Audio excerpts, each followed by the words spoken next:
InsyaAllah kita mula dengan Ummul Quran, Al-Fatihah. A'udzubillahi minasyaitanirrajim. Bismillahirrahmanirrahim. Alhamdulillahi rabbil alamin, arrahmanirrahim, maliki yaumiddin. Iyyaka na'budu wa iyyaka nasta'in. Ihdinas siratal mustaqim. Siratal ladzina an'amta 'alaihim ghairil maghdubi 'alaihim waladdallin. Amin.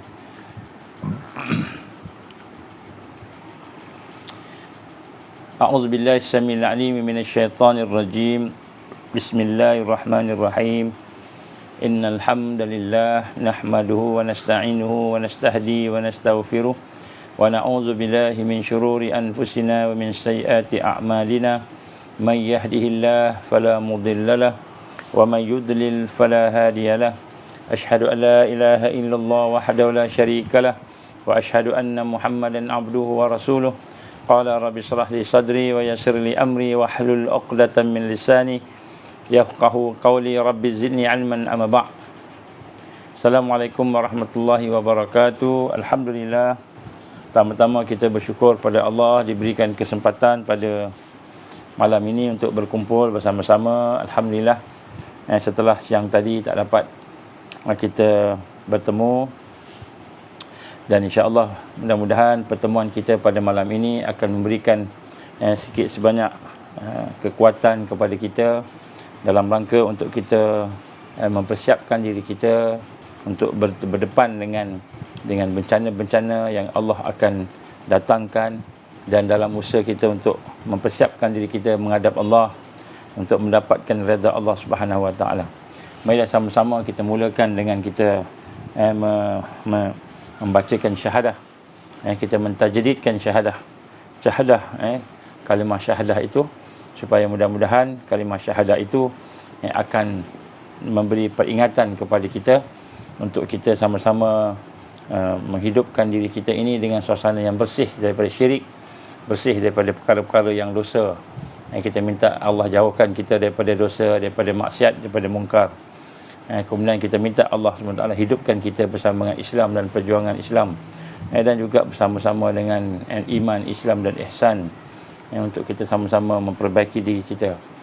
Dan kemudian kita minta kepada Allah, ya Allah, masukkanlah kami dalam golongan orang yang mati pada jalan-Mu, mati pada jalan Islam dan perjuangan Islam, mati dalam keadaan kita bertemu dengan Allah, dalam keadaan Allah redha kepada kita dan kita redha kepada Allah. Bismillahirrahmanirrahim. Bismillahirrahmanirrahim. Bismillahirrahmanirrahim. Asyhadu an la ilaha illallah wa asyhadu anna Muhammadar Rasulullah. Asyhadu an la ilaha illallah wa asyhadu anna Muhammadar Rasulullah. Asyhadu an la ilaha illallah wa asyhadu anna Muhammadar Rasulullah. Allahumma salli ala sayyidina Muhammad wa ala ali sayyidina Muhammad kama shallaita ala sayyidina Ibrahim wa ala ali sayyidina Ibrahim wa barik ala sayyidina Muhammad wa ala ali sayyidina Muhammad kama barakta ala sayyidina Ibrahim wa ala ali sayyidina Ibrahim fil alamin innaka Hamidum Majid. Alhamdulillah, summa alhamdulillah. Kita syukur pada Allah diberikan kesempatan pada malam ini, dan alhamdulillah insya-Allah kita akan melihat satu tajuk, satu perkara yang berkaitan dengan kemelut dan berkaitan dengan kekusutan yang dihadapi oleh umat pada hari ini, dan juga kita akan melihat kepada cabaran-cabaran yang mendatang yang kita rasakan tak lama lagi mungkin akan bertembung dengan kita, terutamanya mereka yang beriman kepada Allah Subhanahu Wa Taala. Jadi hari ini kita mendengar baru-baru ni bagaimana pilihan raya negeri PRN di Johor telah pun dah habis, dan kita melihat Barisan Nasional telah pun mendapat 2/3 daripada undi, dan dia telah membentuk sebuah kerajaan. Maka saya ingin menyatakan kepada kawan-kawan daripada Barisan Nasional. Janganlah kita berbangga-bangga dengan kemenangan. Janganlah kita berbangga-bangga dengan kemenangan, kerana yang pertama sekali, pilihan raya di Johor pada kali ini yang datang mengundi hanya lebih kurang 54%. 54%. Jadi tak ramai. Jadi sebenarnya yang menyokong penubuhan kerajaan Barisan Nasional di Johor ni bukannya majoriti rakyat Johor. Bukan majoriti rakyat Johor. Yang mengundi hanya 54%. Daripada 54% tu tak semua, tu bukan dapat 100% pada Barisan Nasional. Jadi mungkin kita kata majoriti lah, tapi tidak 100%, kurang lagi. Jadi saya anggarkan kurang daripada 50% lah. Sekurang-kurangnya kurang daripada 50%. Mereka yang sebenarnya mungkin mengundi Barisan Nasional. Jadi bila kita kata kurang daripada 50%, mungkin 40%. Mungkin 40% saja, mungkin 30% saja daripada rakyat Johor yang mengundi, yang kata nak dapatkan kerajaan Barisan Nasional. Jadi kita lihat hari ini, janganlah kita rasa Barisan Nasional menang, ini gelombang biru. Kita gambarkan sebagai gelombang biru, nak mula dah. Nak mula sebalik lagi sekali. Jadi walaupun 2/3 Barisan Nasional menang, tetapi yang mengundi hanya kurang lebih 54%. Maknanya sebenarnya majoriti yang ada di Johor, sama ada dia tidak mengundi, tak mau turun mengundi, bosan dengan karenah parti-parti politik, ataupun takut nak mengundi, tak tahu nak pilih siapa, sama aja, pergi pun sama, tak pergi pun sama. Ataupun kita tengok mereka tak mengundi sebab kena COVID-19 tak pergi, kuarantin, tapi hal ni sikit sangatlah. Jadi kita rasa hari ini kemenangan yang ada di Johor ini tidak boleh menjadi kayu ukur kepada kekuatan Barisan Nasional, sebab ramai yang tunggu PRU 15. Ramai tunggu PRU 15. Jadi PRU 15 ni, kalau yang datang tu lebih daripada 70%, 80% turun mengundi, maknanya dia nak mengubah apa yang ada. Dia nak mengubah apa yang ada. Kalau yang datang mengundi tu tak ramai, maknanya yang datang tu penyokong-penyokong dia saja. Yang lain malas nak mengundi. Tak larat nak mengundi dah. Jadi jangan kita buat analisa-analisa seolah-olahnya kita ni okey dan sebagainya. Saya bagi satu contoh. Saya nak bagi satu contoh kat sini. Kalau kita melihat di kawasan mengundi, majoritinya orang Islam. Yang tradisi diwakili oleh adun yang bukan Muslim, contohnya N33 Tenggaro. Ini ada orang hantar kat saya ni. Kan, N33 Tenggaro. Orang India hanya 2%. Tetapi menewaskan orang Melayu 82%, kurang lebih. Ni kawasan orang Melayu ni. Pengundi Melayu 82%. Pengundi Cina 15%. Pengundi India hanya 2%. 1% lain-lain. Mungkin orang putih ada kot agaknya. Orang asli yang tak ni. Dan yang calon tu, kalau PAS di situ, Roslan Nikmat, Perikatan Nasional. Kalau PKR, Zulihah Johari, Melayu, PKR. Kalau Pejuang, Muhammad Firdaus Abdul Rahman, Pejuang, Melayu. Melayu PAS, Melayu PKR, Melayu Pejuang, lawan dengan BN Barisan Nasional, MIC. Dan pengundi India hanyalah 2%. Pengundi Melayu 82%. Tetapi Raven Kumar yang mewakili Barisan Nasional menang. Padahal 82% orang Melayu. Tapi orang Barisan Nasional yang menang. MIC hanya ada 2% saja India di situ. Nampaknya apa?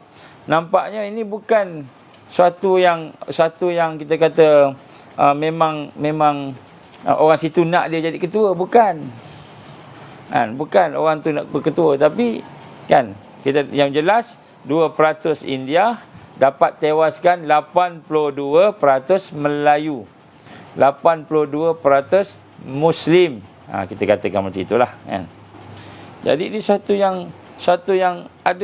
yang tak kena di mana-mana. Kemelut.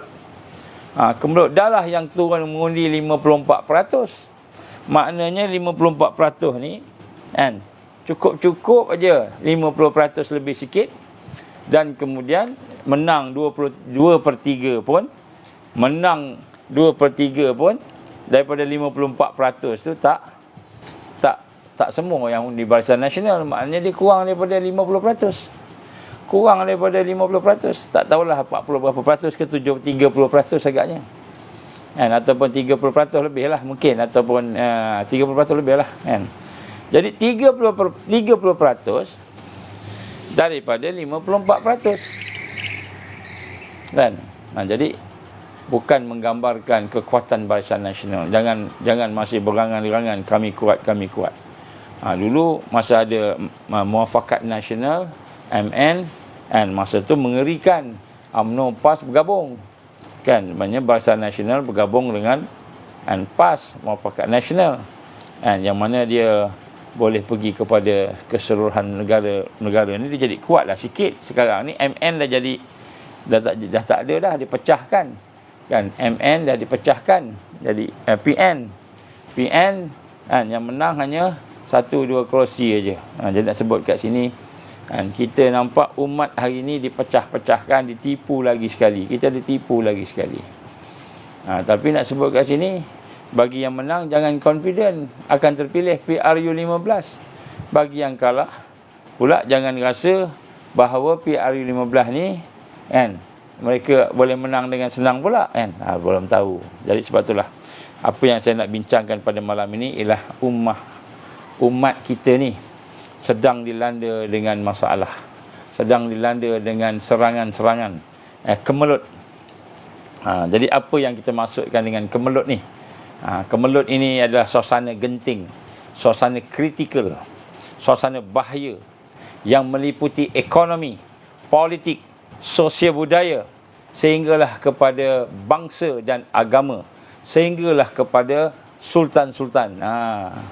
Jadi sebenarnya kita sedang berada dalam suasana yang genting, yang bahaya, yang meliputi semua aspek. Semua aspek. Inilah ummah yang ada pada hari ini. Dan kenapa kita berada dalam keadaan genting? Ini kita kena tak perasan ni. Ini kita tak perasan. Ramai tak perasan yang ini. Ramai ingat kita okey lah negara kita ni. Negara lain macam-macam masalah. Perang lah kat Ukraine, perang lah kat Rusia. Kan, susah lah dekat tempat Palestin, di Yaman perang dan sebagainya. Kita rasa macam negara kita ni okey. Rupa-rupanya ummah sedang dalam keadaan genting. Jadi kita tengok hari ni yang menang, kalau yang menang katakan Melayu dan Islam. Sebab UMNO ni dia kata dia gerakan Islam juga satu ketika dulu. Hampir-hampir. Dan Mahathir digambarkan sebagai Mahdi. Hampir-hampir kan. Jadi nak sebut kat sini, walaupun Melayu tu BN dikuasai ataupun dipimpin oleh UMNO, dan kita kata parti Islam yang lain, parti PAS juga dikatakan parti Islam yang ada memerintah 1-2 negeri. Nak sebut kat sini, sebenarnya kita berada dalam keadaan genting. Bukan sahaja di Malaysia, begitu juga di Indonesia. Indonesia pun sama, genting juga. Di Filipina pun sama, genting. Thailand pun genting juga, berpecah di Thailand. Di kalangan umat Islam pecah, susah. Hari ini orang Islam kan berpecah sesama mereka. Jadi saya nak bawa pada tuan-tuan malam ni, kita sama-sama fikir secara santai-santai bagaimana sebenarnya ummah kita dalam keadaan yang amat genting, amat kritikal, amat bahaya, dan dia bukan hanya kepada satu aspek, bukan politik sahaja, bukan agama sahaja, bukan kesihatan sahaja, tetapi dalam semua aspek kita akan tengok. Kenapa perkara itu berlaku? Nombor satu, tuan-tuan, kerana ummah hari ini dalam keadaan bahaya, genting dan kritikal kerana ummah sedang dikuasai oleh para musuh Islam, para kuffar. Kita sebut kuffar. Kita sebut kuffar. Kuffar ni maknanya yang memusuhi Islam, yang memusuhi Allah Subhanahu wa ta'ala. Jadi kenapa genting sangat suasana umat yang ada pada hari ini, termasuklah di Nusantara, dalam keadaan yang kritikal sebenarnya. Kan? Kerana kita dikuasai oleh kuffar, para musuh Islam. Maka umat Islam hari ini kalau kita melihat, kita dikuasai sama ada secara langsung atau secara tidak langsung. Kita sedang dijajah, kita sedang dikuasai oleh golongan-golongan yang pertama sekali Zionis. Yang pertama sekali Zionis, iaitu Yahudi dan Nasara. Kan? Yahudi dan Nasara. Yahudi yang mana? Yahudi yang Zionis. Nasara yang mana? Nasara yang Zionis. Nombor satu. Dan juga para kufar yang lain, seperti mereka yang ekstrim, pelampau-pelampau, gerakan pelampau seperti gerakan Hindu yang melampau. Hindu ni ada yang baik juga. Baik bukan dalam kategori kebenaran. Baik dalam kategori mereka ni bukan jenis ganas. Tapi ada di kalangan orang Hindu yang ganas, yang telah mengisytiharkan akan memerangi umat Islam, membunuh umat Islam dengan secara terang-terang di negara India. Dan kita dapati di Malaysia pun ada gerakan tersebut. Gerakan bawah tanah, underground, yang mana mereka juga mempunyai perancangan jahat untuk menghancurkan umat Malaysia, umat Indonesia, umat Thailand, umat Islam. Jadi kita lihat hari ini, kita dikuasai, dipengaruhi, dipegang oleh para Zionis, Yahudi dan Nasara, para musyrikin, kuffar seperti Hindu yang melampau, puak-puak Hindu yang melampau. Allah gambarkan dalam Quran, la tajidanna asyaddan nas adawatan lil ladzina amanu al-yahud wal ladzina asyraku. Kamu pasti jumpa di kalangan manusia itu mereka yang ganas, yang dahsyat, yang ketat, yang hebat permusuhannya kepada umat yang beriman, iaitu al-yahud Zionis, Nasara Zionis, dan juga wallazina asyraku, mereka yang mensyirikkan Allah, menyembah banyak Tuhan. Dan di sinilah kita katakan bahawa kita sebenarnya telah dikuasai, telah dijajah, sampai kita tak boleh nak buat perkara yang kita nak buat. Dan kemudian bukan sahaja dari sudut itu, malahan tambahan lagi ada pula golongan munafikin, golongan orang-orang munafik, golongan orang-orang yang mengejar nafsu dan dunia, iaitu yang menjadi ejen-ejen antarabangsa, ejen-ejen Al-Masih Dajjal. Sebagaimana yang digambarkan oleh Rasulullah sallallahu alaihi wasallam, seperti yang bahayanya itu a'imma mudillin, iaitu tokoh-tokoh yang menyesatkan, sama ada dari kalangan pemimpin ataupun ulama usul, ulama yang mencintai dunia yang jahat. Jadi bukan sahaja kita berhadapan dengan Yahudi, Nasara dan para kuffar, orang yang musyrikin, yang mahu menghapuskan umat, mahu menghancurkan Islam, dan orang yang beriman, yang baik-baik ini, tak kira bukan Islam, yang pun dia nak hancurkan juga. Kita juga berhadapan dengan golongan munafikin, orang yang luarnya nampak Islam, orang yang luarnya nampak hebat, berkopiah, berjambang, berjubah, orang yang luarnya nampak bercakap mengenai Quran, menggunakan hadis, tetapi rupa-rupanya di dalam hatinya berselirat dengan hubungan-hubungan yang mesra dengan musuh Islam. Dan mereka lah kini sedang menguasai ummah dalam segala aspek. Ini kita kena faham. Ini kita kena faham pada malam ni, bahawa musuh Islam sedang menguasai ummah ini dalam segala aspek, sama ada pemikiran, keilmuan, ekonomi, kenegaraan, ketenteraan, kesukanan, sosial budaya. Malah mereka juga menguasai dari sudut akidah dan juga dari sudut kefahaman terhadap Islam. Jadi kefahaman pun dikuasai juga. Mana yang dikata sah, mana yang dikata sesat, mana yang sesat dikata sahih, yang sahih dikata sesat, terbalik. Ya, sebab itulah kita lihat hari ini hakikatnya, tuan-tuan, saya sebut tadi, ummah kita sedang diserang. Jadi kita ditipu secara halus, telah ditipu secara halus, telah diserang secara halus. Saya bagi satu contoh awal, contoh saya tadi, pilihan raya di Johor, PRN Johor, nampak macam Barisan Nasional menang. dengan majoriti 2/3. Majoriti 2/3 kita kata boleh pimpin kerajaan lah. Kita menang balik dah ni. UMNO dah menang balik. UMNO yang pimpin Barisan Nasional. UMNO dah menang balik. Tengok-tengok yang memilih itu hanya 54% kurang lebih. Yang pergi mengundi 54% saja. Kemudian daripada 54% tu 2/3. Ataupun kita katakan 30%.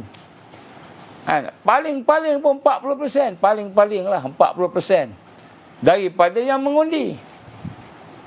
Jadi maknanya majoriti rakyat Johor sebenarnya tidak bersama kerajaan. Tak turun pun mengundi.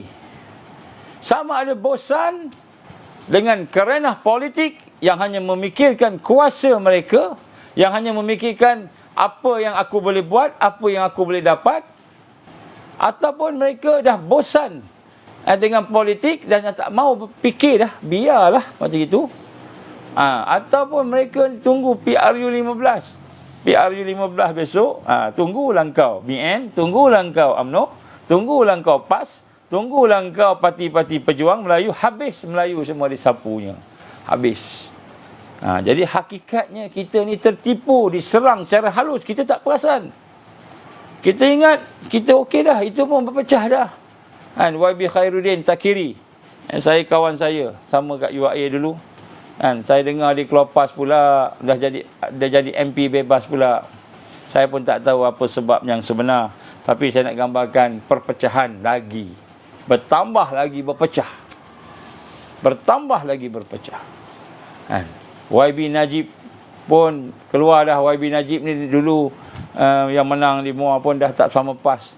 Dia kata dia PAS tapi tak sama PAS. YB Khairuddin, Khairuddin kawan saya juga ni, Ustaz Khairuddin pun dia kata dia sayang PAS, bersama PAS, tapi dia tak mahu dah dengan PAS, dia nak bebas. Jadi pecah. Hak PAS ni pecah juga. Jadi nampak macam Islam ni hebat, kuat, tetapi sebenarnya tak kuat dan tak hebat, berpecah. Kita ingat kita menang 2/3, tapi yang pergi mengundi 54% saja. Daripada 54% yang mengundi itu, bukannya 100% sokong, tak. Tak sampai pun 50% yang sokong, maknanya less than half. Lebih kurang daripada separuh, 50% daripada rakyat Johor bersama kerajaan Barisan Nasional. Ni kena ingat ni. Kita ingat kita dah okey, dah menang, alhamdulillah menang, kita pegang negeri. Lepas ni Kedah pula, kita akan kalahkan, habiskan Kedah. Kita akan cabut semua, PAS pun habis terpelanting. Sekarang ni PAS yang pegang Kedah. Tiba-tiba besok berpecah lagi, maka habis. Tengok-tengok menang, tapi yang turun mengundi tak sampai 50%. Jadi tuan-tuan dan puan, umat kita sedang diserang. Kita tak perasan. Kita gila dengan politik, kita gila dengan ekonomi, kita gila nak hancurkan, nak untung, kita gila nak kuasa, kita gila dengan benda-benda dunia, sehingga kita lupa bahawa kita sedang diserang. Umat sedang diserang dalam segala aspek. Kita berhadapan dengan berbagai kemelut pada hari ini.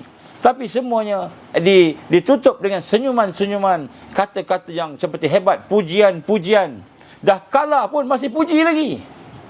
Sepatutnya berikan satu pandangan yang lain. Dah kalah dah. Saya setuju apa yang dijawab saya terbuka satu Raja Petra ke? Raja Petra ke? Dia komen tentang PAS. Saya pandang sangat logik apa yang dia sebut. Bagaimana keadaan ini. Yang kritik perlu dikritik.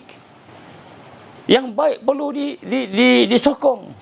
Jadi kita bukannya kaki bodek. Kan kalau dalam kerajaan banyak kaki bodek.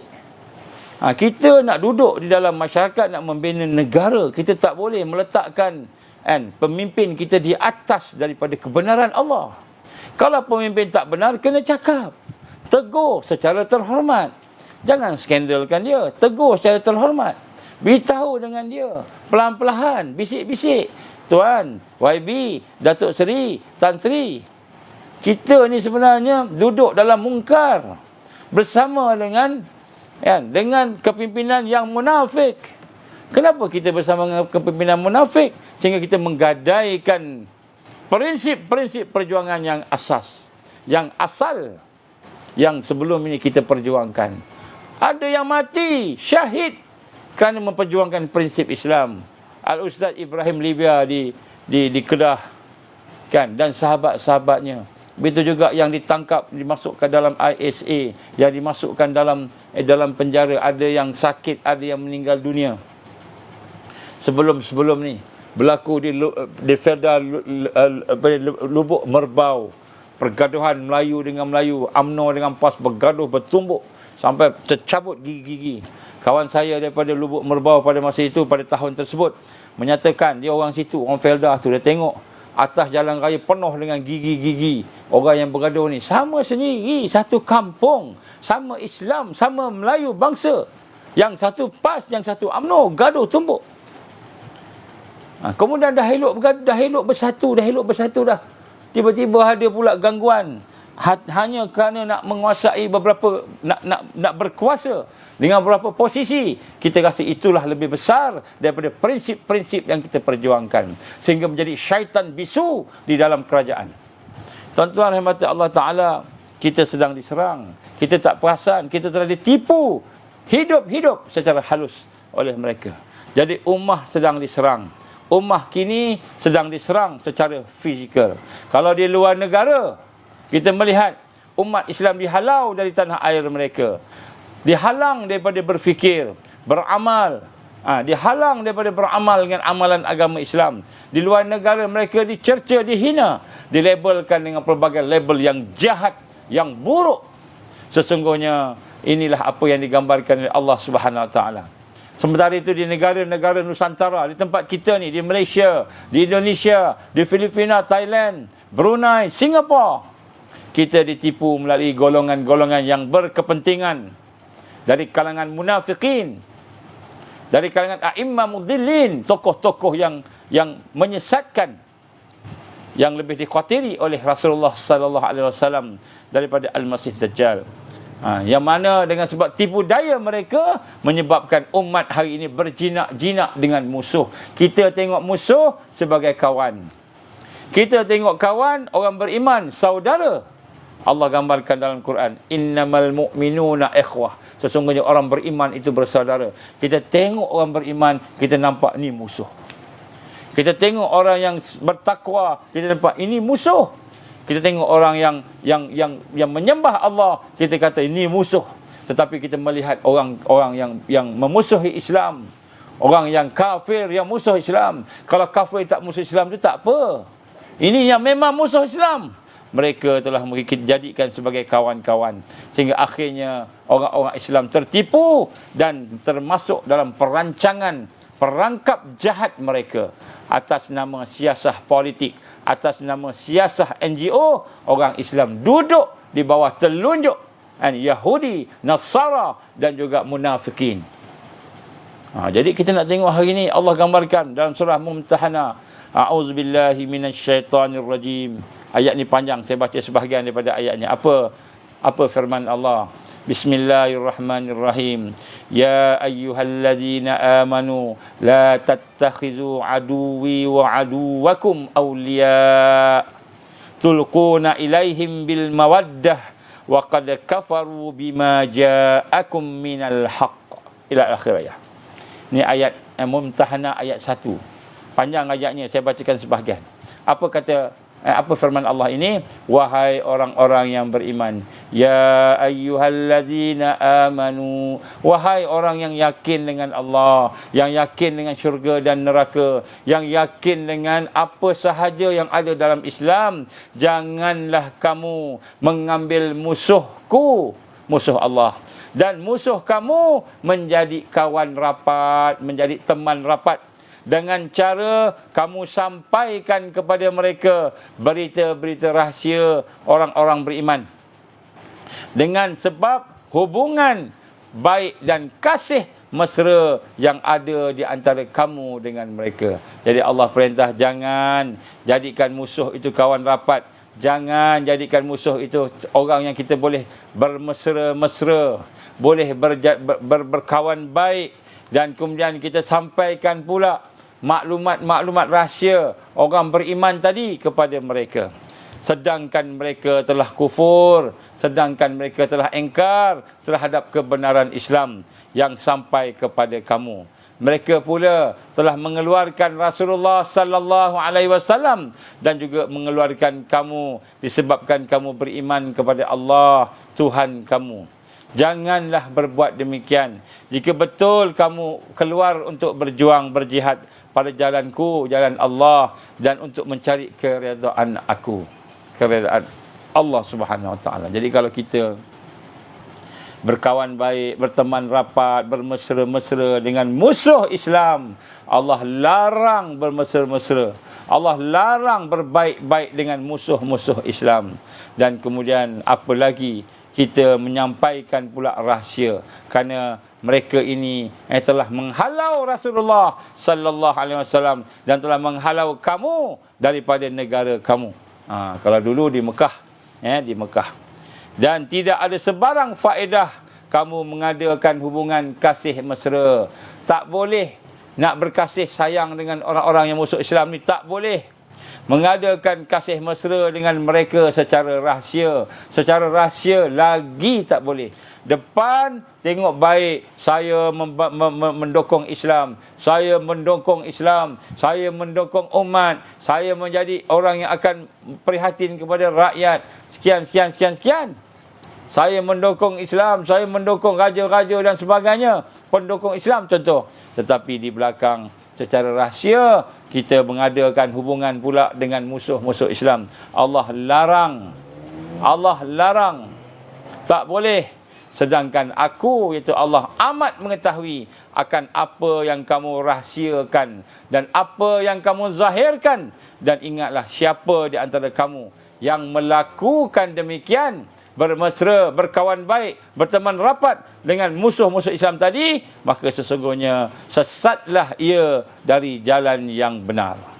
Sesatlah dia daripada jalan Allah Subhanahu wa taala. Walaupun namanya itu NGO Islam, parti Islam, pertubuhan Islam, namanya pemimpin Islam, tetapi bila dia berbaik-baik, bermesra-mesra dengan musuh Islam secara rahsia di belakang, maka pada masa itu dia telah sesat jalan. Dia telah sesat jalan. Ini bukan saya sebut, ini Allah yang firman, Allah yang sebut di dalam surah Mumtahanah ayat pertama. Kenapa Allah bagi amaran kepada kita? Jangan berbaik-baik, bermesra-mesra dengan musuh Islam. Jangan. Kenapa? Kerana dalam ayat yang kedua, kita tengok apa ayat Allah sebut dalam ayat kedua.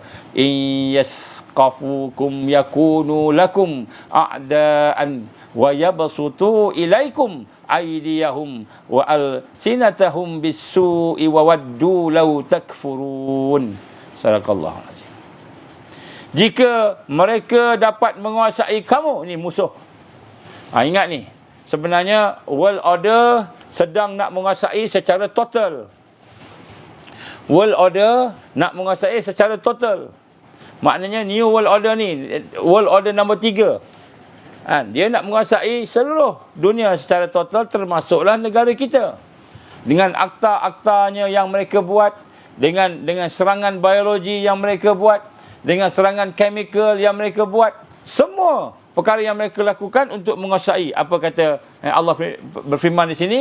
Jika mereka dapat menguasai kamu, jika mereka dapat menguasai kamu, niscaya mereka akan menjadi musuh yang membahayakan kamu. Jadi orang yang buat baik dengan dia ni, orang yang join Freemason ni, yang join Illuminati-nya, yang berbangga dengan Freemason dan Illuminati itu, bila mereka menguasai besok, kamu akan dimusuhi. Kalau kamu beriman, kalau kamu Islam. Lainlah kalau kamu tak nak beriman, tak nak Islam, dia jadi musuh Islam, musuh Allah, maka kamu bersama mereka. Tetapi sekiranya kamu masih mau lagi Islam, masih mau lagi bersama dengan iman kepada Allah, maka sekiranya mereka dapat menguasai kamu, mereka kuat, mereka menang, maka mereka akan menjadi musuh yang membahayakan kamu. Dan mereka akan membebaskan tangan mereka, lidah mereka terhadap kamu dengan kejahatan. apa yang ada pada tangannya, apa yang ada pada lidahnya, maka dia akan gunakan untuk sebagai kejahatan kepada orang beriman. Ini bukan saya cakap, ni Allah sebut dalam Quran. Maknanya tuan-tuan yang rahmati Allah, kita ingat hari ini kita bersama dengan musuh Islam. Musuh Islam akan sokong kita. Musuh Islam akan bagi jawatan kat kita. Musuh Islam akan bagi sokongan duit kat kita. Musuh Islam akan bagi penyokong-penyokong dari bangsa-bangsa dia. Menyokong kita. Kita mendapat sokongan daripada musuh Islam. Kita tahu di belakangnya ada Zionis. Kita tahu di belakangnya ada Dajjal. Kita tahu ini Freemason, ini Illuminati. Ini grup-grup yang memang berinteraksi dengan syaitan dan iblis secara langsung. Kita kata, okey, tak apa, aku boleh bersama mereka. Aku boleh bersama mereka. Ketahuilah, Allah menjelaskan, apabila mereka menguasai kamu, nescaya mereka akan menjadi musuh kamu dan membahayakan kamu, dan mereka akan membebaskan tangannya. Tangan ni, sebelum ni diikat. Jangan pukul, jangan kejam, jangan zalim, jangan buat tak elok pada kawan kamu tu. Pada orang Islam tu, dipegang sebab tak ada kuasa. Tapi bila dia beri kuasa, maka tangan tu akan dibebaskan. Ni Allah sebut dalam Quran. Lidah akan dibebas, dia akan cakap macam-macam. Dia akan hina, dia akan cela, dia akan kutuk, dia akan laknat mereka yang telah bersama dengan dia. Serta mereka suka kepada kamu, sehingga kamu kembali kepada kafir. Kecuali kamu ikut dia. Kamu ikut dia, kembali kafir. Baru dia akan, okey, tak apa. Tuan-tuan rahmatan Allah, maknanya apabila mereka menguasai, maka mereka akan menghancurkan orang yang bersama mereka tadi, yang bermesra tadi, yang berkawan baik tadi. Dia akan bersama dengan mereka tadi tu, akan dihancurkan juga. Akan dihancurkan juga. Sebab itulah parti Islam, NGO Islam, pertubuhan Islam kena ada prinsip.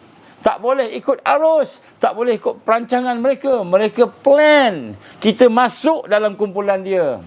Mereka plan kita tersekat dalam kelompok dia. Mereka rancang kita supaya tak boleh bercakap. Kita hanya bercakap yang mereka nak kita cakap. Maka pada ketika itu, mereka kawan baik. Tetapi apabila mereka telah menguasai, ada kekuatan, maka mereka akan melepaskan tangan mereka, lidah mereka untuk membahayakan orang beriman. Ini kita kena faham. Ini Allah Subhanahu Wa Taala beritahu cerita ni. Ini bukan kata-kata manusia. Ini kata-kata Allah Subhanahu Wa Taala yang maha bijaksana. Yang maha bijaksana. Jika mereka menangkap kamu, nescaya mereka bertindak sebagai musuh. Dia akan jadi musuh. Jangan kita ingat kita boleh berkawan baik dengan dia, kita boleh takhaluf lah. Kalau takhaluf ni, kalau kita menguasai tak apa. Berhodana. Kalau kita menguasai tak apa. Sebagai satu gerakan, sebagai satu kelompok Islam, ta'ifah. Tetapi bila kita dalam kelemahan, tak boleh. Kita kena bina kekuatan. Maka apakah yang akan mereka buat? Mereka akan menyakiti kamu sehingga kamu kembali kafir. Ikut dia balik. Ini di akhir zaman kita sedang dikuasai oleh musuh. Dan musuh mempermain-mainkan kita, menipu kita. Kita rasa okey dah, inilah bagus ni. Kita nak kena bersama dengan kerajaan. Bukan kata kerajaan ni tak elok, nak sebut sini. Kita bersama dengan pemimpin-pemimpin kerajaan. Kalau dia muslim, mukmin tak apa. Tiba-tiba dia munafik. Tiba-tiba dia bersama pula dengan musuh Islam. Bersama dengan Dajjal.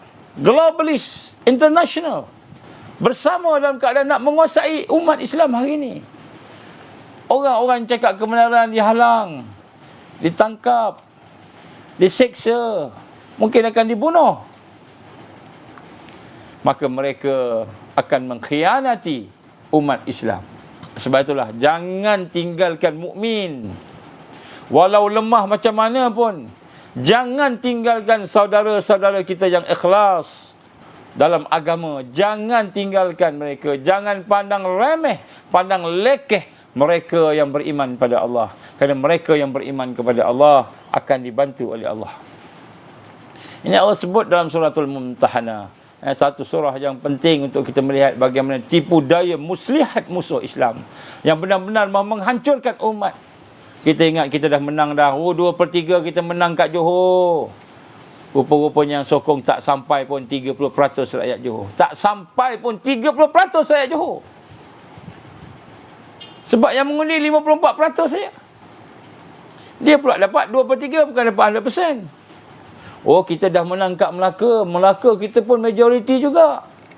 Rupa-rupanya yang menyokong pun tak benar-benar sampai.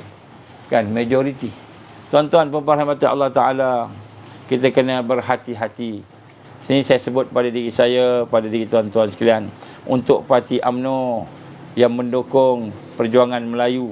Untuk parti PAS yang menyokong perjuangan Islam. Dan juga parti-parti yang lain yang ada asasnya Islam dan Melayu. Saya mohon kan, untuk ummah kembalilah bersama dengan prinsip-prinsip Islam.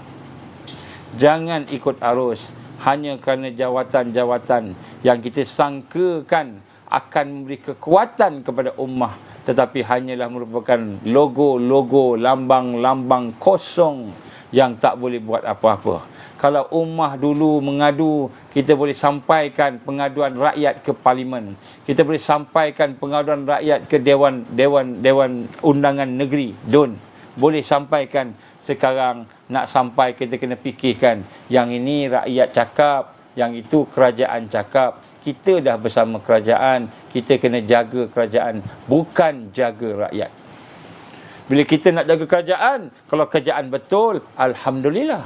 Kalau kerajaan bertakwa, alhamdulillah.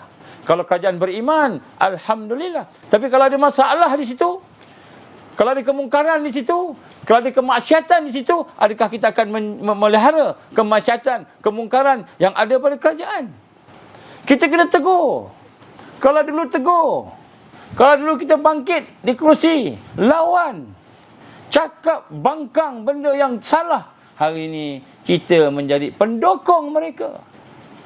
Walaupun kita tak cakap secara depan-depan, tapi cukup dengan diam, cukup dengan kita angguk, duduk di belakang dia, menggambarkan bahawa kita bersama dengan dia. Dan rakyat telah diabaikan, amanah telah diabaikan. Ini semua perancangan jahat musuh. Perancangan jahat musuh. Dan Allah gambarkan dalam Quran, dalam suratul Mumtahanah ini, bagaimana bila mereka berkuasa, mereka akan tinggalkan orang Islam ni. Tinggalkan orang Islam. Kita ingat dia nak sangat ke orang-orang ulama-ulama ni? Dia nak ke? Ingat dia nak ke tuan-tuan guru kita ni? Ingat dia nak ke? Dia sayang sungguh ke? Mereka sayang politik mereka lebih daripada mereka sayangkan tuan-tuan guru kita. Dia ambil tuan guru kita, dia ambil ulama kita, dia ambil pemimpin Islam kita supaya apa? Mendukung dia, menyokong dia supaya dia tak kalah. Bila dah kuat, bila dah hebat, maka dia akan memusuhi orang yang beriman. Sehinggalah orang beriman itu kembali kufur kepada Allah. Ni bukan saya cakap, ni Allah firman dalam Al-Quran dalam suratul Mumtahanah. Yang ini yang kita nampak sekarang. Ini yang kita nampak. Berpecah dah. Fizikal, mereka akan menindas umat Islam. Bila mereka menang, kata dalam Fizilal Quran, apa kata Syekh Qutb? Apabila mereka dapat berpeluang mengalahkan kaum muslimin, maka mereka akan bertindak sebagai musuh yang ketat terhadap kamu dengan segala macam penyiksaan menggunakan tangan dan lidah mereka. Bahkan mereka mempunyai keinginan yang lebih dahsyat daripada penyiksaan dan penindasan itu, kerana mereka amat bercita-cita, bersungguh-sungguh supaya anggota kaum muslimin itu kehilangan perbendaharaan, harta mereka yang paling menilai, iaitu al-iman. Yang paling mahal, al-iman. Itu yang dia nak. Supaya anak-anak kita murtad. Supaya atuk-atuk, bapak-bapak, nenek-nenek orang Islam murtad keluar Islam. Itu yang dia nak. Itu yang mereka mahu. Bukan mereka nak bersama kita, tolong. Kita seronok. Oh, berkempen, ada duit, banyak duit. Bendera banyak sebelum ni, bendera berkira. Lepas ni dah dapat ni, kita ada banyak duit, boleh pasang bendera banyak, boleh pasang spanduk banyak. Kita dah ada duit, dah ada wang. Dulu duit tak banyak, tetapi duit itu barakah. Barakah kerana datang daripada tangan-tangan yang ikhlas. Datang daripada pejuang-pejuang yang ikhlas. Sekarang duit tu daripada mana sumbernya? Daripada darah, daripada nyawa, daripada kesakitan-kesakitan yang ada pada ummah akibat serangan biologi, akibat serangan chemical. Itu yang digunakan untuk nak memberi balik duit. Guna pasang bendera. Guna sepanduk, guna banyak duit, banyak duit. Kita ingat, Islam dah mula berjaya, Islam dah mula berjaya. Rupanya kita semakin jauh masuk ke dalam lubuk perangkap musuh. Perangkap musuh. Kita tak sedar, kita tak faham. Kita ingat kita dah okey dah. Kita dah baik dah. Kita dah boleh masuk TV. Dah boleh masuk TV. Dah boleh cakap dalam TV. Dah boleh cakap dalam radio. Ramai orang dengar. Juta orang dengar. Tetapi di mana kekuatan kita yang sebenar? Di mana orang ikhlas yang sudah mula seorang demi seorang meninggalkan perjuangan-perjuangan yang ada? Bukan saya sebut, Allah sebut. Mereka mahu supaya orang-orang yang beriman kembali bergelumang dengan kekufuran dan kembali meraba-raba dalam kegelapan, dalam kesesatan. Para kufar mudah melakukan kedurjanaan ini ketika ummah telah menjadi buih, tidak ada kekuatan untuk melawan ataupun mempertahankan diri. Ini dalam fi zilal Quran. Syed Qutb rahimahullah menggambarkan bahawa bila mereka ada kuasa, mereka akan buang tuan-tuan guru. Dia buang, dicantas. Dia tak perlukan pun. Sebab tujuan mereka bukan redha Allah. Tujuan mereka bukan syurga Allah.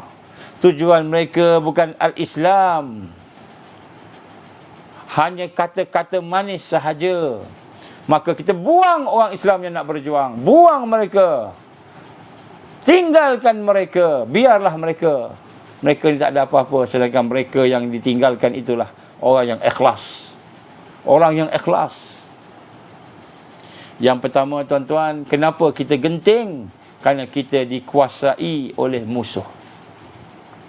Kita kena sedar bahawa sudah tidak ada Daulah Osmaniyah. Dah tak ada dah. Daulah Abbasiyah, Umayyah tak ada dah. Dah tak ada kepimpinan Khulafa Ar-Rasyidin. Dah tak ada dah kepimpinan Rasulullah sallallahu alaihi wasallam. Kita berada dalam mulkan Jabbariyah. Kita sedang dikuasai. Tapi hati kita rasa selesa dengan suasana yang ada. Sehingga ditipu bulat-bulat. Secara terang-terang ataupun secara halus. Kita ingat kita menang. 2/3 kita menang. Kita berbangga dengan kemenangan. Rupanya tak sampai pun 30% rakyat Johor menyokong kerajaan. Tuan-tuan berrahmati Allah, kiralah. Cuba kira balik. Cuba tengok balik. Yang kedua, umat sedang di dalam kemelut. Kerana majoriti anggotanya, umatnya dalam jahil tentang Islam. Tuan-tuan, kenapa kita ada banyak masalah ni? Yang pemimpin pun ada masalah. Yang orang alim pun ada masalah. Kenapa yang rakyat-rakyat jelata ni pun masalah? Kerana umat Islam sedang dikuasai oleh kejahilan. Ilmu mereka tentang Islam jauh, terlalu cetek. Akidah pula terlalu nipis. Sehingga mereka boleh keluar masuk Islam macam itu sahaja. Maka jahiliyah itu adalah istilah yang telah digunakan dalam Al-Quran menggambarkan keadaan ini. Al-Quran menggambarkan keadaan jahiliyah. Jahiliyah ini adalah kegelapan, adalah terputusnya suasana hidayah Allah, suasana Al-Quran, suasana Islam daripada umat Islam, daripada orang yang di luar Islam. Terputus. Jadi apabila seseorang itu tidak ada ilmu, tidak ada pandangan yang betul, kefahaman yang betul, maka mereka mudah untuk nak menjadi orang yang mengikut saja arus. Dan kejahilan ummah hari ini bukan sekadar jahil biasa, tapi disebut sebagai jahil murakab. Jahil yang bertimpa-timpa. Jahil yang bertimpa-timpa, lepas satu lepas satu, kan, yang tersusun-susun. Inilah realiti, kan, ummah yang ada pada hari ini. Majoritinya tidak ada ilmu yang mendalam tentang ajaran Islam, kerana mereka mengikut proses pembelajaran sekular.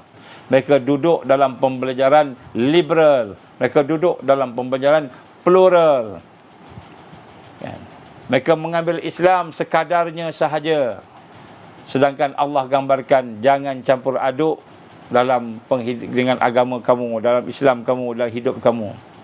Wala talbisul haqqa bil batil. Jangan kamu campurkan hak dengan batil. Tapi hidup kita dibesarkan dengan ilmu yang mencampur adukkan antara jahiliyah dan Islam. Maka kita tak kenal Allah walaupun kita belajar rukun iman. Kita belajar rukun iman. Kita tak kenal Allah pun, tak kenal akhirat. Apa tanda kenal Allah? Kenal Allah ni sampai peringkat bukan boleh jawab exam, tetapi sampai peringkat kita boleh merasai kita ni hamba Allah. Kita boleh rasa kita hamba Allah, baru kita kenal Allah. Bukan sekadar jawab exam. Boleh jawab exam, agama Islam dapat A1 dapat bagus, tetapi berzina di depan Allah Subhanahu Wa Taala, mencuri di depan Allah Subhanahu Wa Taala, merompak di depan Allah Subhanahu Wa Taala, bermaksiat, melakukan mungkar di hadapan Allah. Mana kata kenal Allah tadi? Tak kenal Allah. Itu sekular. Boleh jawab exam cukup, tetapi bahagian hidup, kan, ikut arus. Ikut arus. Kita belajar rukun iman, tetapi kita tak kenal Allah. Kita belajar rukun Islam, tapi kita tidak kenal Islam. Apa tanda kita tak kenal Islam? Sebab kita tak memperjuangkan Islam. Kita tidak hidup dengan bertakwa. Kita tidak betul-betul hidup bersama Al-Quran. Maknanya kita tak kenal Islam. Sekular. Kita hidup dalam suasana sekular. Umat hari ini jahil. Kenapa jahil? Kerana hidup kita pembelajaran daripada sekolah tadikah, sekolah preschool, sampailah ke universiti sekular. Kita tak pernah merasai sayang kepada Allah. Kita cuma tahu Allah sayang kita. Jadi mereka tidak mengikuti proses pembelajaran yang benar. Kitalah. Ini dalam Fizil Al-Quran menggambarkan bagaimana akibat daripada kita tidak menguasai ilmu yang sebenar. Pembelajaran kita jauh daripada Al-Quran. Nak baca Quran rasa beban. Berat nak baca Quran. Bila sebut hafal Quran, kita rasa hafal Quran, anak-anak je lah hafal. Kita tak payah dah. Kita jauh daripada Quran. Tak malu ke kita pada Allah Subhanahu Wa Taala? Tak malu ke kita? Allah bagi Quran sebagai hidayah, sebagai suis yang boleh menjadi lampu cahaya dalam hidup. Tiba-tiba kita menolak Al-Quran. Kita belajar Islam tapi menolak. Ini tuan-tuan, di rahmat Allah Subhanahu Wa Taala. Dan kita lihat umat jahil. Jahil tentang Islam. Sumber-sumber rujukan kita bukan lagi Quran. Malahan sebahagian besar daripada ummah yang ada pada hari ini buta Al-Quran, tak boleh baca Quran. Jahil tentang Quran. Malahan keimanan kepada Allah terlalu nipis sehingga hampir tak ada. Belum lagi menyebutkan bahawa mereka memiliki ketahanan intellectuality, hujah-hujah daripada Quran, hujah-hujah daripada hadis, jauh. Maka apabila Al-Quran dan hadis Nabi tidak dikuasai oleh ummah kerana pendidikan sekular tadi, maka mudahlah ummah itu ditipu oleh a'imma mudhillin, oleh pemimpin-pemimpin, tokoh-tokoh ulama usu' yang menyesatkan. Mudah dikelentong, ditipu dengan pelbagai dakwah sesat seperti dakwah Yahudi, dakwah Nasara, dakwah Syiah dan yang lain-lain.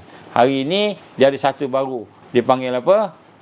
Dipanggil Millah Abraham. Satu agama Yang konon-kononnya agama ni akan menyatukan manusia satu sejagat, satu dunia. Yang konon-kononnya agama ini akan membawa kepada peace, akan membawa kepada toleransi, akan membawa kepada brotherhood, akan membawa kepada kebersamaan, keamanan, kasih sayang. Itu millah Abraham. Konon-kononnya agama inilah yang akan menyatukan umat dunia. Maka digabungkan Kristian, Yahudi dan Islam. Dan juga lepas itu agama-agama lain. Duduk semua di bawah satu kelompok dipanggil millah Abraham ataupun New World Religion ataupun New Age Religion. Jadi tuan-tuan pemerintah Allah, umat yang jahil dahlah sekular pendidikannya, dahlah pendidikannya liberal, pendidikannya plural, macam-macam yang menyesatkan tadi, maka umat majoriti akan ikut arus millah Abraham, akan ikut harus. Kenapa? A'imma mudhillin, tokoh-tokoh, pemimpin-pemimpin, ulama usul yang menyesatkan itu akan mengatakan inilah Islam, inilah agama yang sebenar. Dalam Quran ada sebut millah Ibrahim. Dia pun quote bacaan Quran tu. Tengoklah nanti, dia guna Quran tuan-tuan. Dia guna Quran. Jangan guna. Maka kalau kita tak sedar yang ini, kita akan terpengaruh. Jadi ummah dalam keadaan lemah, dimasuk ke gaung, dimasuk ke lubuk najis, kan, tanpa merasakan bahawa itu adalah najis, kan. Ibaratkan kaum Nabi Nuh yang telah sesat, tidak mau ikut Nabi Nuh. Mereka pergi ke kapal. Mereka kotorkan kapal dengan najis. Mereka berak, mereka kencing di atas kapal Nabi Nuh. Dah lah dia tak nak ikut, tak apalah, yang kau pergi kacau kapal tu pasal apa? Masing-masing datang, semua satu negeri datang, berak kat situ, kencing kat situ. Siapa yang berak kat situ, siapa yang kencing kat situ, maka mereka itulah orang yang benar. Maka semua kencing, semua berak, semua kencing, semua berak. Penuh najis dalam kapal Nabi Nuh alaihissalam. Maka ketika itulah Allah SWT yang maha bijaksana. Satu ketika ada orang yang nak berak, kencing ni, orang yang tepuk ni, orang yang cacat kaki ni, yang cacat pun merangkak-rangkak nak pergi, tiba-tiba terjatuh. Bila terjatuh dalam najis, tiba-tiba dia jadi sihat, jadi kuat balik, jadi lebih baik daripada sebelumnya. Maka dia pun bangun, dia pun bangkit, dia kata, aku sihat setelah aku terkena najis yang ada di atas kapal ni. Maka pakat-pakat ramai-ramai datang, ambil balik tahi masing-masing. Ambil balik, bersihkan, ambil najisnya, ambil tahi tadi, ambil purun-purun. Kenapa? Itulah agama yang betul. Dia ambil, Allah hina mereka dengan najis yang disumbat dalam mulut mereka. Bila dia bisu, dia makan najis tu. Bila dia buta, dia sapu kat mata. Allah izin boleh boleh nikmatlah sekejap, boleh cakap, boleh nampak, digambarkan. Dan kemudian selepas itu rupanya mereka akan dibinasakan oleh Allah kerana mereka bersama dengan agama yang sesat. Akan datang millah Ibrahim, datang menunjukkan kekuatan demi kekuatan, kebaikan demi kebaikan.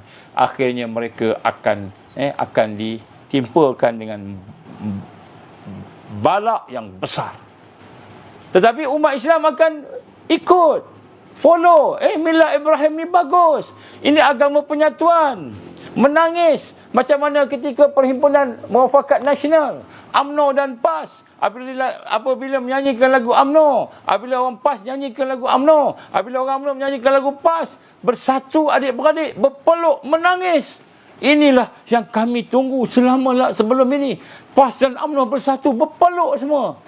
Yang pemimpinnya berpeluk di atas pentas. Orang UMNO, orang PAS, orang di bawah pengikut berpeluk-peluk. Berpeluk, menangis, rasa inilah dia. Dan kita tumpang gembira, umat Islam bersatu, tumpang gembira. Tiba-tiba perancangan jahat Zionis memecahkan Muafakat Nasional. Hanya kerana nak pegang beberapa jawatan.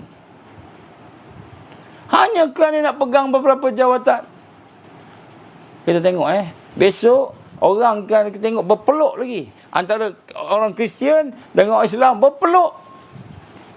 Orang Kristian dengan orang Yahudi berpeluk. Orang Islam dengan orang Yahudi berpeluk. Kenapa? Kita rupa-rupanya satu agama. Millah Abraham.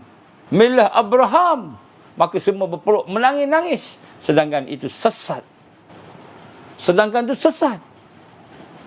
Maka di sinilah kita melihat umat Islam yang jahil akan mengikut apa yang dikehendaki. Apa yang dikehendaki oleh global. Antara gejala jahil agama dijelaskan oleh Allah Subhanahu wa taala.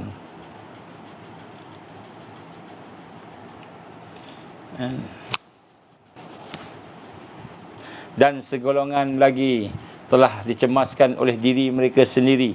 Mereka menyangka yang tidak benar terhadap Allah seperti sangkaan jahiliyah. Dan mereka berkata, apakah ada lagi barang sesuatu campuran-campuran dalam urusan ini? Sesungguhnya urusan itu seluruhnya di tangan Allah. Untuk Allah menguji apa yang ada dalam dada kamu dan membersihkan apa yang ada dalam hati kamu. Sesungguhnya Allah Maha mengetahui isi hati. Suratul Imran. Suratul Imran ayat 154. Jadi Allah gambarkan orang-orang yang jahil ini akan diuji sehingga mereka ni akan termasuk dalam jahiliyah. Allah mencela golongan dalam ayat di atas kerana tasawur, pandangan mereka, gambaran mereka yang salah terhadap hakikat uluhiyah akibat jahil. Mereka tak kenal Allah. Hari ini umat tak kenal Allah.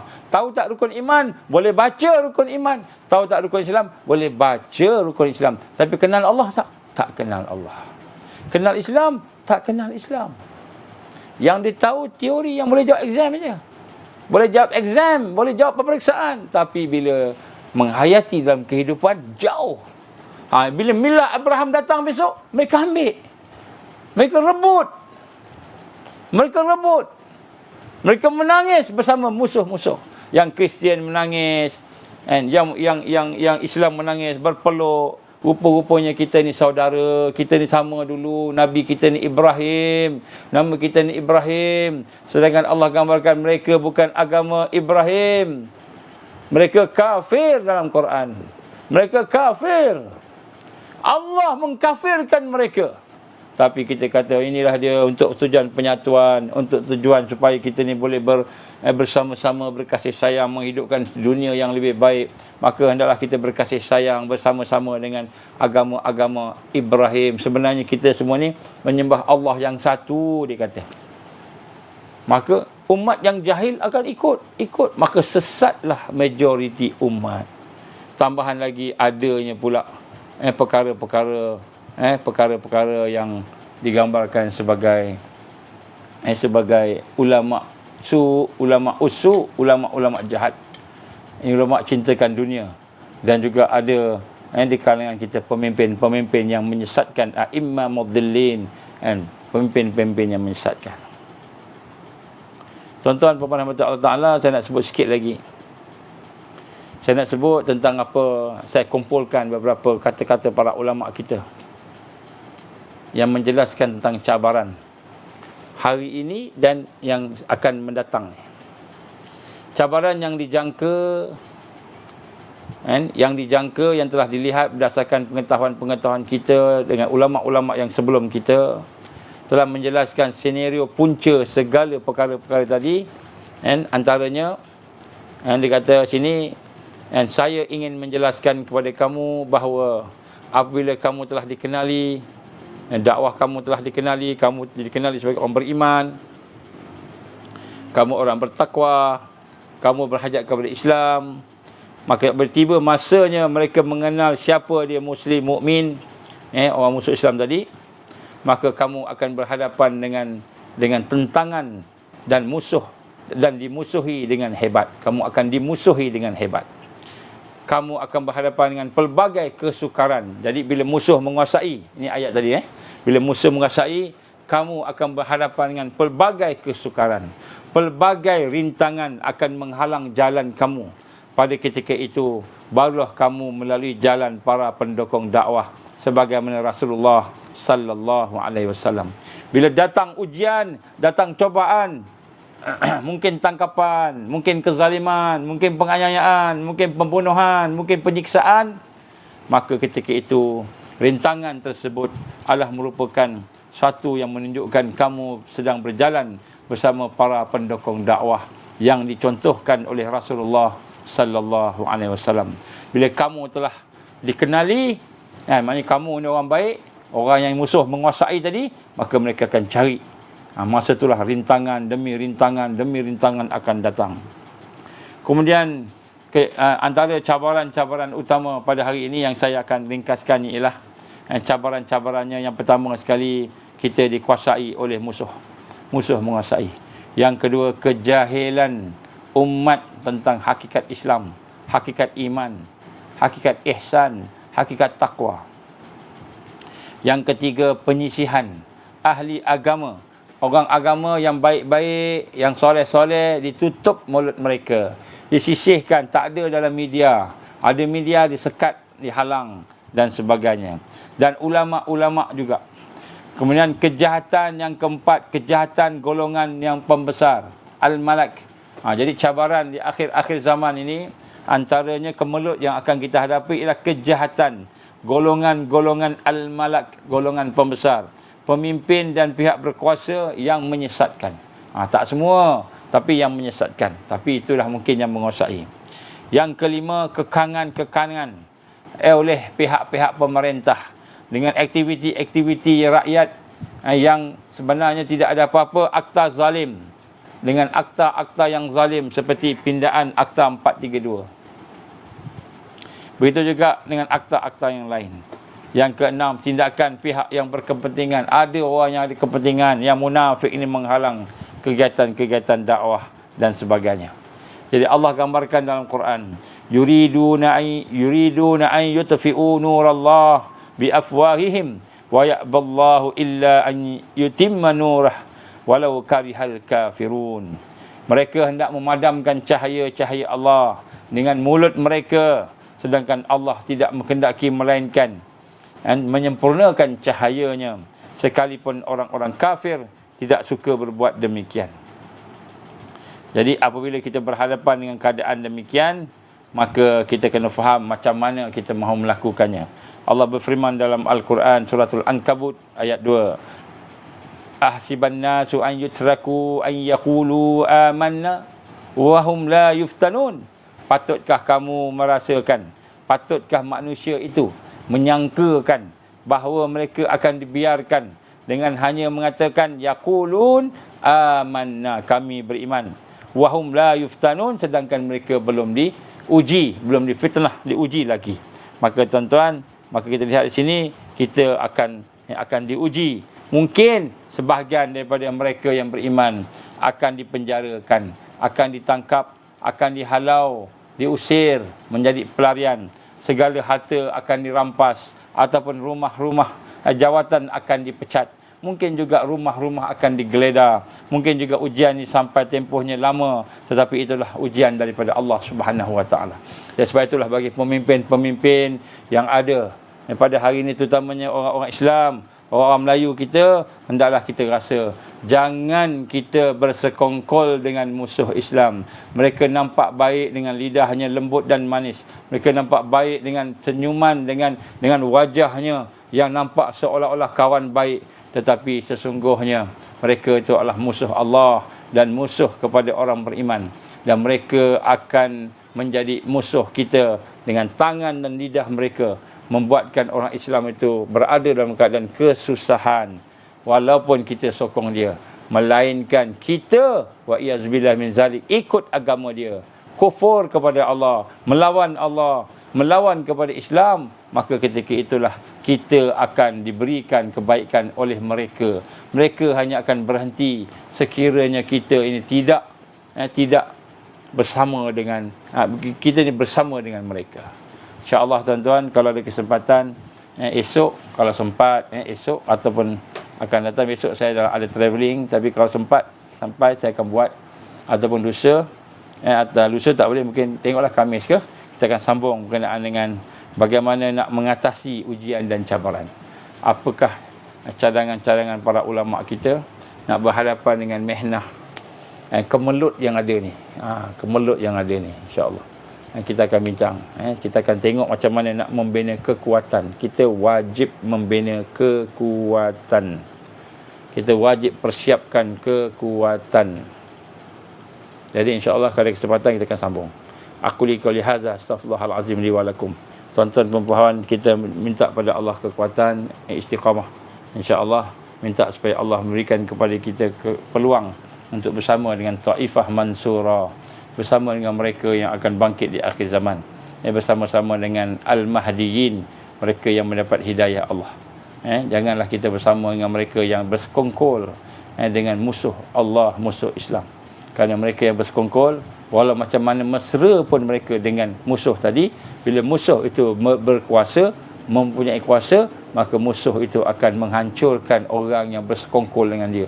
Sebab dia tu ada iman, dia tu ada Islam. Orang yang Islam iman dia dah hancur dah, dia nak buat dah. Yang ini pun akan kena. Jangan kita ingat kita baik dengan dia, mereka akan buat baik dengan kita. Itulah Al-Masih Dajjal, penipuan-penipuan mereka. Jangan kita ikut. Sebab tu tuan-tuan, sampaikan kepada kepimpinan tuan-tuan, sampaikan kepada tokoh-tokoh tuan-tuan, supaya mereka mengenali realiti umat yang sedang dikuasai oleh musuh-musuh yang ada. Barulah kita faham bahawa kerja kita bukan semayang aja, bukan puasa aja.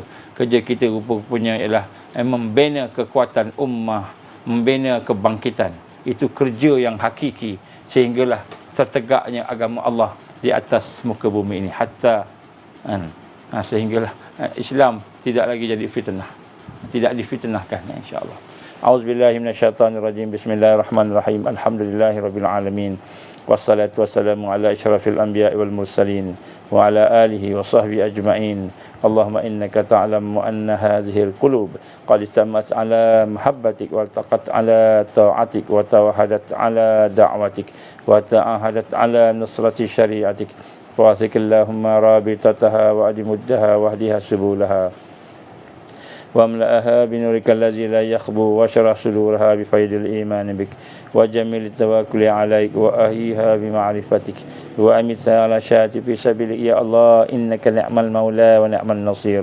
Ya Allah, ampunikanlah dosa kami. Ya Allah, ampunikanlah kelemahan kami. Ya Allah, ampunikanlah kehinaan kami. Ya Allah, ampunkanlah kelalaian kami. Ya Allah, ampunkanlah kejahilan kami. Ya Allah, ampunikanlah segala perkara-perkara yang kurang, yang lemah, yang hina yang ada kepada kami. Ya Allah, janganlah jadikan kehinaan kami, kekurangan kami, kelemahan kami, dosa kami, maksiat kami, janganlah jadi segala perkara-perkara yang kau murkai yang ada pada kami ini penghalang hidayahmu, penghalang kepada taufikmu, penghalang kepada rahmat dan barakahmu. Ya Allah, janganlah jadikan perkara tersebut penghalang kepada ma'unah dan karamahmu. Ya Allah, ya Rahim, ya Allah, ya Hayyu, ya Qayyum, birahmatika nastaghis. Ya Allah, ya Hayyu, ya Qayyum, birahmatika nastaghis. Ya Allah, ya Hayyu, ya Qayyum, birahmatika nastaghis. Ya Allah, ya Hayyu, ya Qayyum, ya Dzal Jalali wal Ikram. Ya Allah, ya Hayyu, ya Qayyum, ya Dzal Jalali wal Ikram.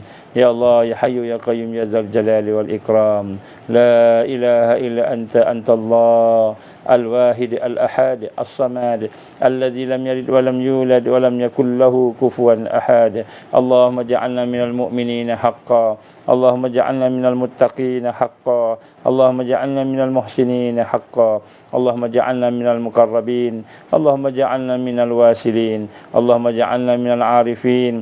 Allahumma ja'alna minal muhibbin. Allahumma ja'alna minas siddiqin wa syuhada'i wa salihin. Allahumma ja'alna minal mahdiyin. ربنا لا تزغ قلوبنا بعد إذ هديتنا وهب لنا من لدنك رحمة إنك أنت الوهاب. ربنا هب لنا من أزواجنا وذرياتنا قرة أعين واجعلنا للمتقين إماما. ربنا أتمم لنا نورنا واغفر لنا إنك على كل شيء قدير. ربنا أتمم لنا نورنا واغفر لنا إنك على كل شيء قدير. ربنا أتمم لنا نورنا واغفر لنا إنك على كل شيء قدير. ربنا آتنا في الدنيا حسنة وفي الآخرة حسنة وقنا عذاب النار. اللهم اختم علينا يا الله بحسن الخاتمة ولا تختم علينا يا الله بسوء الخاتمة. اللهم يا مقلب القلوب ثبت قلوبنا على دينك وعلى طاعتك وعلى جهاد في سبيلك. لا إله إلا أنت سبحانك إنا كنا من الظالمين. ربنا آتنا في الدنيا حسنة وفي الآخرة حسنة وقنا عذاب النار. ربنا تقبل دعاءنا إنك أنت السميع العليم وتب علينا يا الله إنك أنت التواب الرحيم. وصلى الله على سيدنا محمد وعلى آله وصحبه وبارك وسلم. سبحان ربك رب العزة عما يصفون والسلام على المرسلين والحمد لله رب العالمين. سبحانك اللهم وبحمدك أشهد أن لا إله إلا أنت أستغفرك وأتوب إليك. بسم الله الرحمن الرحيم. والعصر إن الإنسان لفي خسر إلا الذين آمنوا وعملوا الصالحات وتواصوا بالحق وتواصوا بالصبر. وبالله التوفيق والهداية. السلام عليكم ورحمة الله وبركاته.